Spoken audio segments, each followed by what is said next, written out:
السلام ورحمۃ اللہ وبرکاتہ۔ ہمارے چینل الشفا صدیقی دعاخانہ میں خوش آمدید۔ ہمارے چینل کو سبسکرائب کر لیں تاکہ ہم آپ کے لیے نئی نئی ویڈیو بناتے رہیں۔ آج کا جو ہمارا موضوع ہے وہ ایک بہت اہم موضوع ہے کہ کیسے ہم اپنی قوت مدافعت میں اضافہ کر سکتے ہیں۔ چند ایسی بہترین غذائیں ہم آپ کو بتائیں گے جن سے آپ اپنا امیون سسٹم بہتر کر سکتے ہیں۔ کرونا وائرس سے حفاظت کے لیے قوت مدافعت کا مضبوط ہونا بہت ضروری ہے۔ ہمارا امیون سسٹم یعنی قوت مدافعت ہم کو بیماریوں سے لڑنے میں مدد فراہم کرتا ہے۔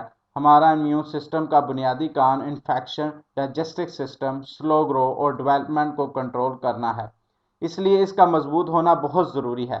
قوت مدافعت کمزور ہونے کی کئی وجوہات ہیں، جیسے ذہنی دباؤ، ٹینشن، پریشانی سے قوت مدافعت کمزور ہو جاتی ہے، اس لیے ٹینشن نہ لیں اور خوش رہنا سیکھیں۔ نیند کی کمی سے بھی امیون سسٹم کمزور ہوتا ہے، اس لیے روزانہ 8 سے 10 گھنٹے کی نیند لازمی کریں۔ فاسٹ فوڈ کا استعمال بہت کم کریں کیونکہ اس سے امیون سسٹم کمزور ہوتا ہے۔ ورزش نہ کرنے کی وجہ سے بھی امیون سسٹم کم ہو جاتا ہے، اس لیے ہلکی پھلکی ورزش لازمی کرنی چاہیے۔ ہاضمے کی خرابی کی وجہ سے بھی امیون سسٹم میں کمی واقع ہو جاتی ہے، اس لیے امیون سسٹم کو درست رکھنے کے لیے ہاضمے کو درست رکھنا بہت ضروری ہے۔ پانی کی کمی کی وجہ سے بھی امیون سسٹم کمزور ہو سکتا ہے، اس لیے پانی کا مناسب استعمال لازمی کرنا چاہیے۔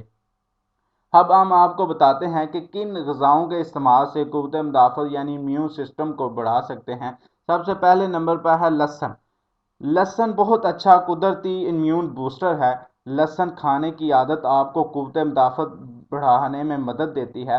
لہسن میں اینٹی بیکٹیریا، اینٹی فنگل خصوصیات پائی جاتی ہیں۔ اس میں موجود میگنیشیم کی بھرپور مقدار ہمارے امیون سسٹم کی کمزوری کو دور کرتی ہے، اس لیے روزانہ دیسی لہسن کی ایک تڑی صبح نہار منہ پانی کے ساتھ ٹیبلٹ کی طرح نگل لیں اور اس کا کھانوں میں بھی خوب استعمال کریں۔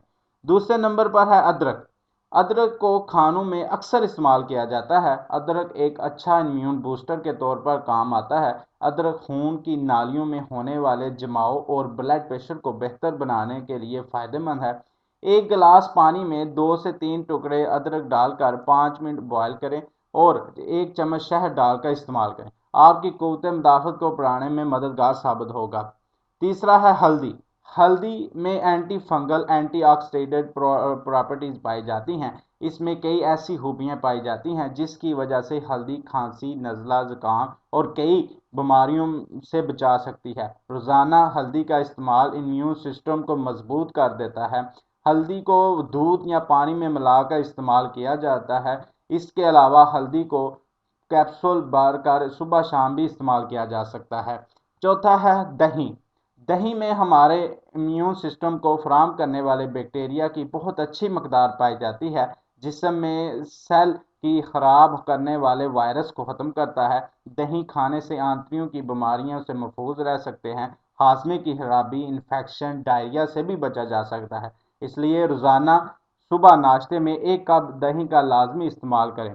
اس کے علاوہ جسم میں نمکیات اور وٹامن کی کمی نہ ہونے دیں۔ نمکیات کے لیے تازے پھلوں کا جوس اور سبز پتے والی اشیاء استعمال کریں، اور جسم میں امیون سسٹم کو بڑھانے کے لیے وٹامن سی اور وٹامن ڈی اہم کردار ادا کرتے ہیں، اس لیے ان کو مناسب مقدار میں لازمی استعمال کریں۔ امید ہے آپ کو ویڈیو پسند آئی ہوگی۔ ہمارے چینل کو سبسکرائب لازمی کر دیں۔ پھر ملیں گے ایک نئی ویڈیو کے ساتھ۔ اللہ حافظ۔